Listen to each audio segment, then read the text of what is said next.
There's something that just came to my mind that I was thinking about, and yes, this is not a vlog.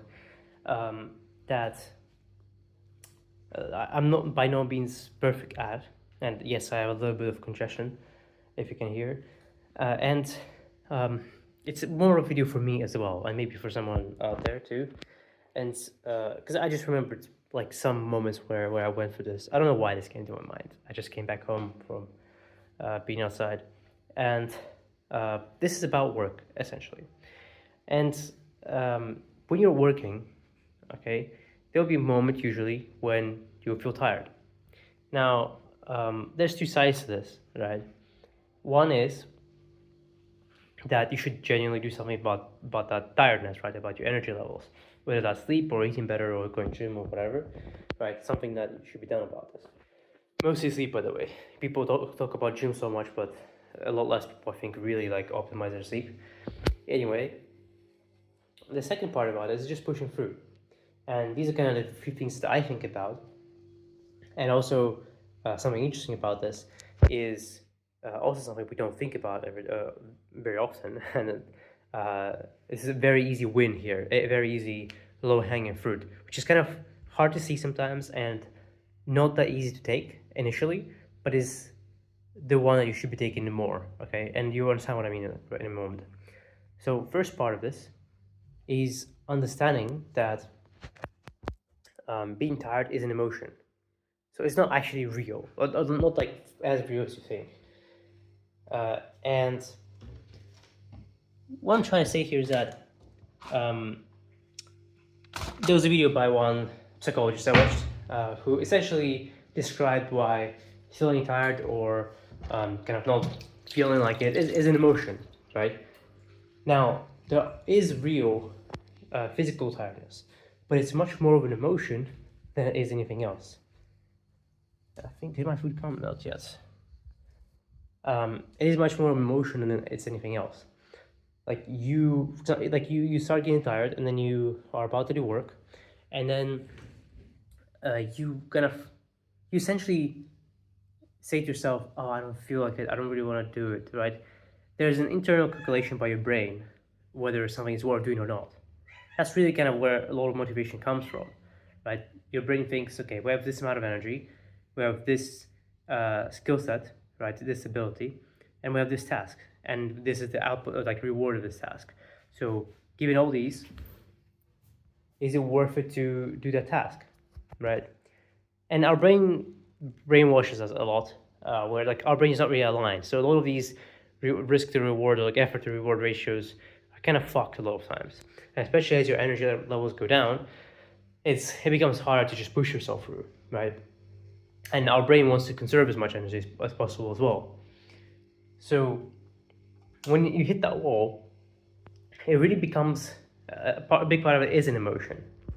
And so the second step after realizing it's an emotion for me, like second thing I try to do, is thinking that uh, okay, that's a feeling, that's an emotion, whether it's real, physical, or whatever, or not real. It's there, and you acknowledge it, and you just assume it's real, whatever, right? You validate it, and then you just remember that hey, I can control myself. Like I have autonomy over this body, over my mind. So I can't just do a thing despite the action. Like if you just remind yourself, even if you just say to yourself, I can just work despite being tired. I can just go to the gym despite not feeling like it. I can like eat healthy despite not wanting it as much or whatever, right? Just reminding yourself that you can literally do that will help you get that autonomy. Now, maybe if that didn't work, the first thing I would go to personally is remembering that this might be the price for the success that you want. And like more specifically, like you have to imagine it's an altar, right, where you have to sacrifice something to get whatever you want. And whatever it is, the bigger it is, the more expensive it is, not necessarily in terms of value, money, right? The higher, like the harder it is to get it, obviously the more sacrifice, more value of what you're sacrificing should be. And most of the time, people are thinking of things like, oh, not hanging out with friends, not, seeing family, stuff like that, right? not buying expensive things, whatever. But people are missing out, and including me, if like a very low hanging fruit that is in front of them, and something that they should be taking a lot more often, which is the pain of feeling tired, right? That is like the first thing that you should sacrifice. That remembering that that is the price. Like you feeling tired right now, obviously you should fix that as much as possible. But often you might just might be those one of those days, right, where you don't have the energy, or you're just not motivated, right? Maybe you do have the energy, but your brain is trying to convince you that you don't, so you don't end up doing a thing, right? Or end up continuing the thing. But this even happened to me recently. It's kind of like, a lot of it has to also found how enjoyable the task is as well, right? How clear the task is. Like there's a bunch of things. Has kind of a complex calculation that your brain does. Some of it you can be aware of.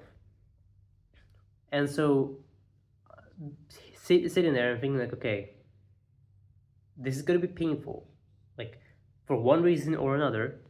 Maybe it's actual physical tiredness, maybe it's mental like a motivation, whatever it is, it's just gonna be painful. Like doing this thing now from now on is gonna be painful. If you just sat and worked and it was easy for you to focus for whatever reason, good on you, right?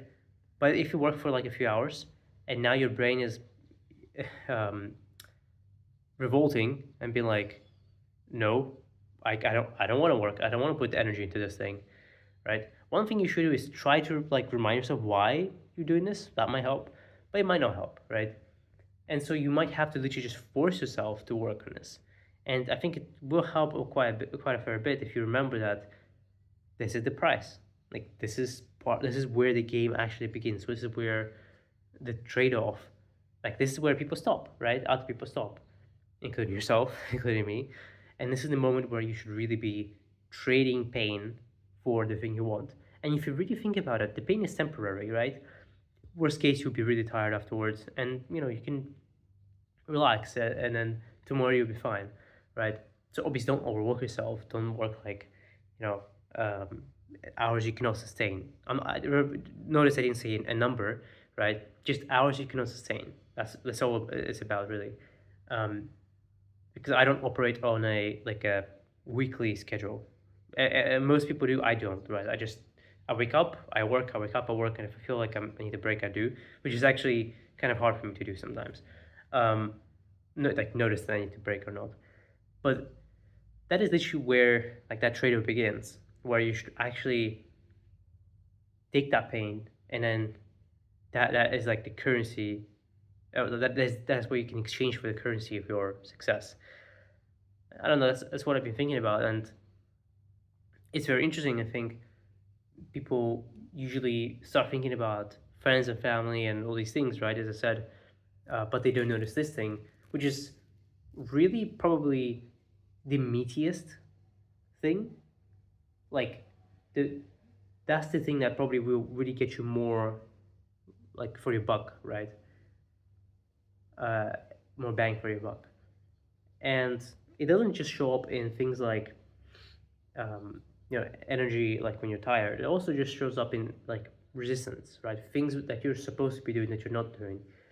And I wish like I could remember this every time that comes up, but that it's not. The mind is tricky. It will make you distracted. Um, it will make you forget that uh, that is the thing. I think my food came and the guy is lazy to come up.